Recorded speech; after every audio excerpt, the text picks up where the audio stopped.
Albert stepping up. Bang! Bang! It's time to level up your game. Introducing the all-new ESPN app. All of ESPN, all in one place. Your home for the most live sports and the best championship moments. The electricity is palpable.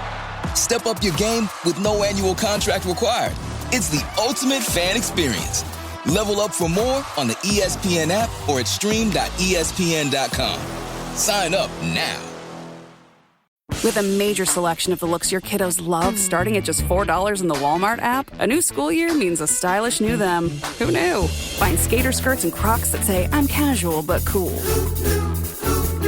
Sparkly sneakers that say, it's my classroom, you're just learning in it. And preppy polos that say, I'm the teacher's pet, even if they're mommy's menace at home. Find their favorite styles starting at just $4 in the app. The Walmart you thought you knew is now new.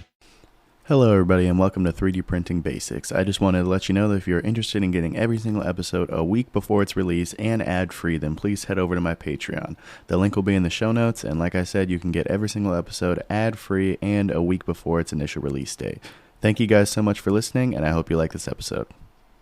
Hello and welcome back to 3D Printing Basics. This is episode number 73, and in this week's episode we are going to be going over the first steps and what to do when you first get a brand new 3D printer. I know all of us, we just want to take it out of the box, plug it in, immediately get printing, but it is definitely safe and can't hurt to follow some important steps to make sure your printer is totally okay, it's totally good to go, and it did not arrive damaged in any way. So that is what we will be diving into today. Before we start, I just wanted to say thank you guys for all the support. It really means the world to me. And with that being said, let's get right into today's episode. Alright, so I know the feeling. You get a brand new 3D printer, it shows up on your doorstep, and you're just so excited. You just want to take it out of the box and immediately get printing with it. And most of the time, I would say probably about 75% of the time, that is what you can do, especially nowadays with the how far printers have come. You can just take them out of the box nowadays and plug them in and immediately get printing. But it will save you down the line, and just in case, you may want to check just to make sure everything is okay on your printer and good to go before printing. So the first thing that we're going to do is we're going to unbox it and we're going to inspect it. And I know this stuff is boring, but I promise you, if your printer does have any issues, in the off chance that it does, finding it now before you start printing is going to save you a lot of time and a lot of headache. So like I said, we're going to unbox and inspect. We are going to look for damage, loose belts, missing parts. If you have a kit, we're going to make sure we lay out all the components and make sure we're not missing any components. And if we are, we want to make sure we get some photos so that we can send it to the manufacturer and be like, hey, we're missing some products here, so please send it out to us.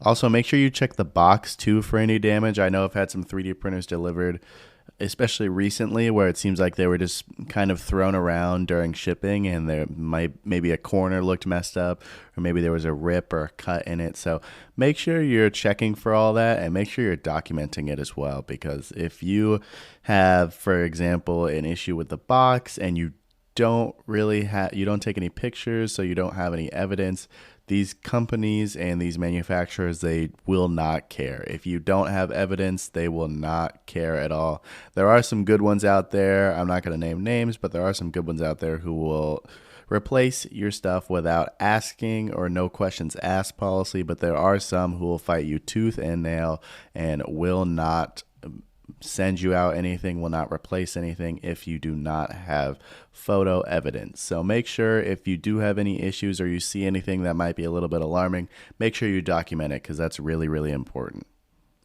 This episode is brought to you by PCBWay. Ready to take your electronics projects to the next level? PCBWay offers everything you need, from custom PCBs to 3D printing and even CNC machining, all under one roof. They're trusted by engineers and makers worldwide for their exceptional quality and fast turnaround. And here's a special deal for listeners of 3D Printing Basics. Use the promo code 3D Printing Squared, SQUARED, to get $10 off your first order. Start your next project with PCBWay and see the difference for yourself.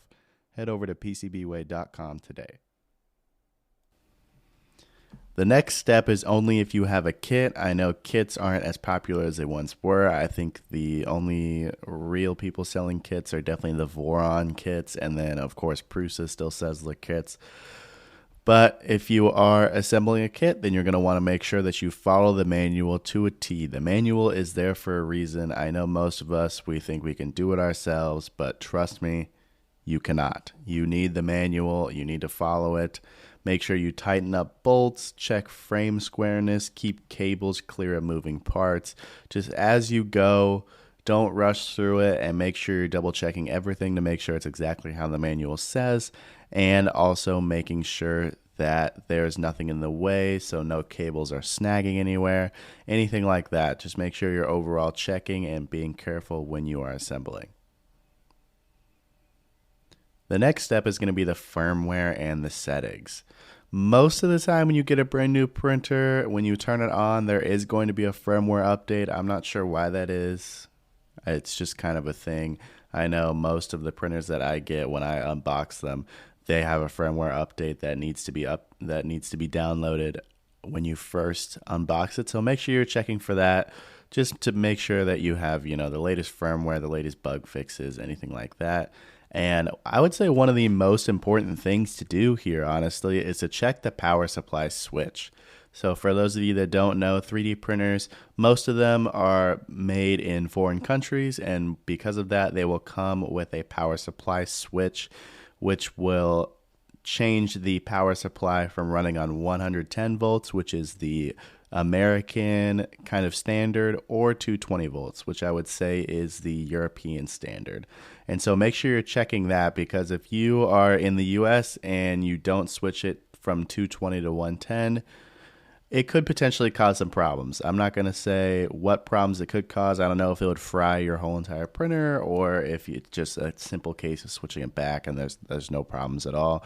But make sure you double check that. It's super important that you are on the correct voltage for the country that you're operating in. Next step is going to be leveling the bed and setting the Z offset. This isn't as relevant as it used to be. Most of the printers nowadays, I would say, have automatic bed leveling, and at the very least assisted bed leveling. Only one of my printers, my Elegoo Neptune 4 Plus, has assisted bed leveling, so I do need to go in there and have the piece of paper and do the paper test, but then it automatically levels to compensate for any errors that I might make. So in that case, if it applies to you, make sure you are leveling the bed and also setting the Z offset. The best way to set the Z offset would be to run a test print, whether it just be a flat square, that covers the entire volume of the print bed, to make sure that everything looks good, everything looks like it's printing level, and that the offset nozzle is correct and is extruding the right amount and isn't going to crash into the print bed, and also isn't printing so far away that you get no bed adhesion. So that is definitely something important. And especially if you have assisted leveling and not automatic leveling, like I said, most of the printers nowadays have automatic bed leveling, so it's not something that you really need to super worry about. But there are some printers out there that do the assisted bed leveling, or some that still do manual bed leveling. So make sure you're looking for that, as that is definitely going to be a very important step. And we're coming to the end here. Next step that we're going to do is just an overall safety check. So you're going to do things like making sure the fans run. Obviously, if the fans don't run, especially when you're printing high temperature filaments, you're going to have some issues there. It's going to not print as well. So make sure the fans are running. Make sure you test the bed and the hot end and make sure they're heating up, and make sure that the screen too is telling you what temperatures they're at. I would hate to see the screen lying to you or just showing zeros with temperature, because then you don't know what's right, you don't know what's wrong, especially if you're testing things. So make sure the screen is telling you the right temperature, and make sure the bed and hot end are heating up by themselves. That's very important. Make sure you find a good spot for your printer, away from any vents, by itself. You can pretty much do whatever you want here. I'm not going to direct anybody on where to put your printer. And then you're pretty much into the first print. So when you're doing the first print, It's recommended that you use the manufacturer's test file. I don't really do that. I found that even if you're using the manufacturer's test file, chances are you don't really know what the print settings are. So if something goes wrong, you can't even really dial in what went wrong. Because if you use something that is just downloaded that comes with the printer and something fails, how are you going to know if it's the extrusion of the filament settings or if it's print settings? There's just not really a way to know. So I like to start with my own print, and usually I start with things like temperature towers, calibration tests, just prints like that, just to make sure everything is working well and everything is working as it should. This also helps because it kind of sets a precedent for your printer. So for example, if you got a budget printer and then you run calibration tests and you find that some calibration, it can run down to 0.2 millimeters but can't go any smaller, then you know, okay, well, for this printer, maybe it just isn't going to do super tight clearances and super tight tolerances. It's going to be more for the larger prints. And that's something good to know for said printer, especially for somebody like me who's running a business. It's good to categorize your printers into their strengths and weaknesses, what they're good at, what they're not, so that when these situations come along, you know exactly which printer to use. Also, you're going to want to make sure to watch the first print. You don't need to sit there and watch the whole entire thing, but I would suggest at least the first 5 to 10 minutes. You're going to want to be listening for weird sounds, and most importantly, you're going to want to be checking the first layer, making sure there's good bed adhesion there, and making sure that there's just nothing weird going on, and that the nozzle, the Z offset is good.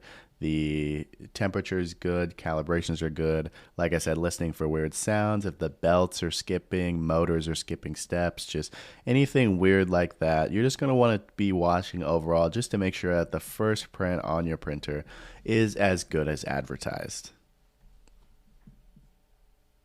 And that's pretty much it. Those are kind of all the steps from getting a new 3D printer, from unboxing it all the way to your first print. And once the first print moves successfully, then you're pretty much good to go. You can just run your printer as much or as little as you want and just treat it like a normal printer. Now that you can feel safe and good and assured knowing that your printer is working good and that you've checked as much as you can and you know it's in good working order.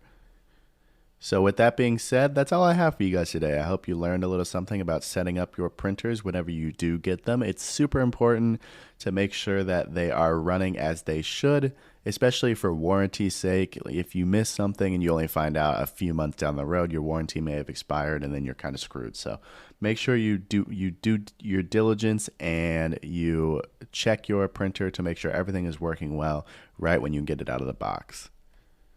Like I said, that's all I have for you guys today. Thank you guys so much for listening, and I'll talk to you next time.